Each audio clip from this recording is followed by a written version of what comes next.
Hi friends, எல்லாரும் எப்படி இருக்கீங்க? நல்லா இருப்பீங்கன்னு நினைக்கிறேன். நான் நல்லா இல்லை. என்ன காரணம் அப்படின்னா, சாமி கும்பிட்றதுக்காக சரி பிரசாதம் பண்ணலாம் அப்படின்னு சொல்லிட்டு யூடியூப் எப்படி சர்ச் பண்ணிட்டு இருக்கும் போது அப்பம்னு ஒன்று பார்த்தேன். ரொம்பவே பார்க்கவே டெலிஷியஸாகவும் வந்துச்சு, சாப்பிடணும்னு தோணுச்சு.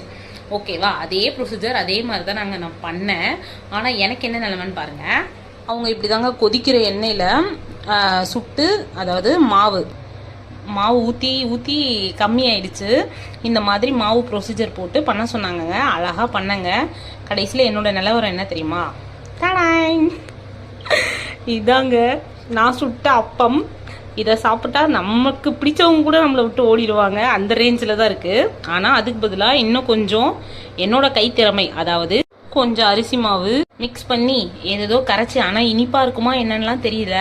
கடைசியில் பணியார கல்ல தாங்க சுட்டு எடுத்தேன். ஒட்டிட்டு வரணுமோன்னு ஃபர்ஸ்ட் ஹாஃப் ஒட்டிட்டு தாங்க வந்துச்சு, செகண்ட் ஹாஃப் சூப்பராகவே வந்துச்சு. அதாங்க இது எப்படி இருக்குன்னு நீங்களே சொல்லுங்கள். எப்படியோ சுட்டு வந்திருக்கு, பட் ஆனால் நான் இன்னும் டேஸ்ட் பார்க்கல. சூடாக இருக்குது. சாமிக்கிட்ட படைச்சிட்டு சரி சாப்பிடுவோம் அப்படின்னு சொல்லிட்டு வெயிட்டிங் லிஸ்ட்டில் வச்சுருக்கேன். சாப்பிட்டக்கப்புறம் தான் தெரியும் இதோட நிலவரம், பாஸா ஃபெயிலான்ட்டு. தேங்க்ஸ் ஃபார் வாட்சிங்.